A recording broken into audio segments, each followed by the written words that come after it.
I'm only speaking to like 5 and 8-year-olds, but so that helps with this. Yeah. Thank you. Okay, so I'm speaking on the topic of love and marriage. Is anybody in here that's married? I am, but Okay, not well, happily. You know, it's funny I talk about this topic though, because I haven't been married more than a year. But I was married about 5 years ago. I was married about 5 years ago, seeking love, finding love in all the wrong places. Met him at a party, hotel party. And, I thought in my mind he was the one. I thought, he was going to provide everything that I needed. Who's somebody you probably shouldn't picture a future with. But, I was walking the flesh. He was walking the flesh. And we were married for about 5 years. And, it wasn't the easiest marriage. There was a lot of lying, cheating, emotional and physical abuse. Most of our entire relationship. It was very hard.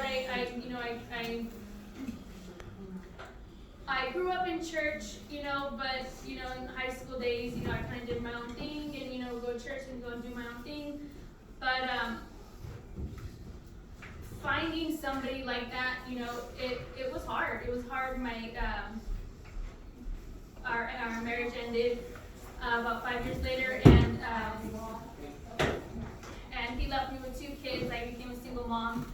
But during that whole time, I started, once I got older, I started going back to church, walking in God's path that He had for me, and I was faithful. I was faithful to Him. I was serving at my church. I was a teen club leader that I loved so much, and I tried my best to stay faithful. And I knew by going through all these trials, with my husband, getting lied, cheated on, beaten, I still kept faith that God was going to provide for me, that God still had a plan for me. Amen. I'd be in my room and I'd just be on the floor crying, like, why is this happening? But in the back of my mind, I knew God had a plan for me. God had plans for my life, no matter what situation I was in. So he ended up leaving. He had a drug addiction, and he ended up leaving me and my 2 girls. And it was hard. It was really hard.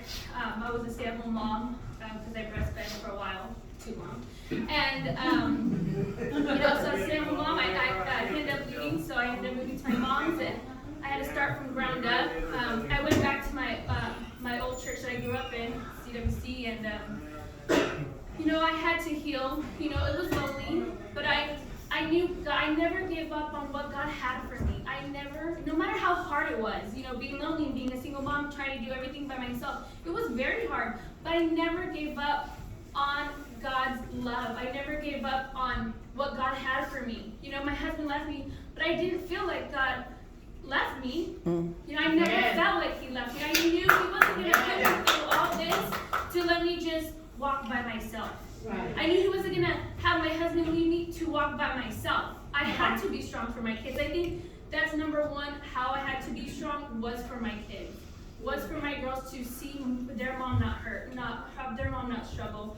But I ended up going back to my old church, CWC, and I healed. I put God first before anything, and after that I met probably the most amazing guy ever. He was an angel sent from above. He, when I was single, I as a kid too, I always wanted these certain things as a man, somebody that loved God, somebody that respected women, somebody that had,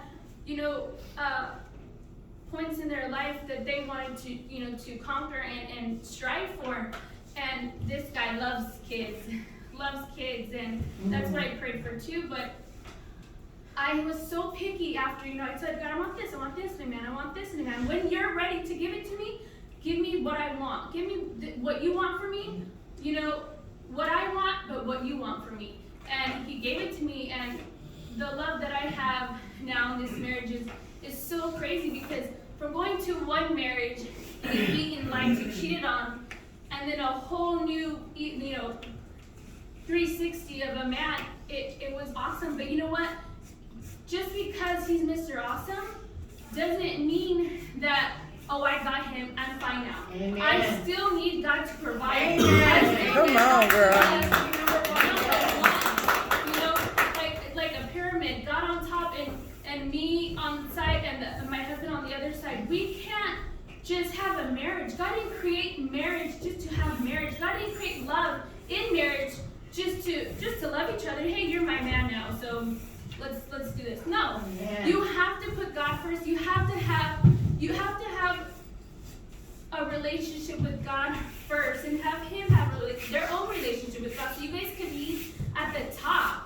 You can, and once you meet at the top, God supplies every need. If you guys are both, you know, walking by faith and walking and believing that God is going to come through for you, he's going to supply everything. Amen. I literally Amen. laid all down on the floor to him. I got nothing. I had to move to my mom's house. I had nothing. My mother-in-law took my truck from me. I had nothing. But I still had God, and I knew he was going to provide for me. Me going through all that, I knew God was still by my side, no matter if I was alone, I had nothing, I had no money. God still provides. And to be in a relationship too that both of you know God, love God, or if it just, you know, try to have a relationship with him, it all fulfills your needs. God will supply every need. And you know, I'm not perfect. You know, I still have struggles. You know, in my marriage, a little bit of attitude. But God still provides. And you know, once you're in that position, once you're in that position where God is going to provide, and you're going to lean on him 100%, it's all there. It's all there. And just having the love of God first, you know, because no man will give you identity. No man gives you a purpose. Amen. God gives you identity. You can't find identity in a man, and that's what I thought I did. You know, I'll get all dressed up, all pretty, you know, only try to find the cutest design. No.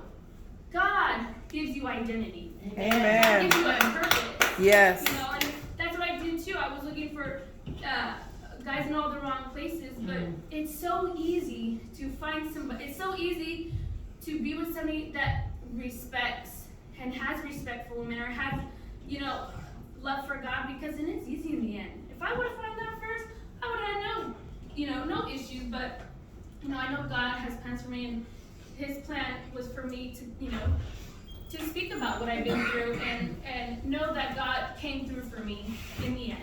So Amen. I just want to thank you all for listening.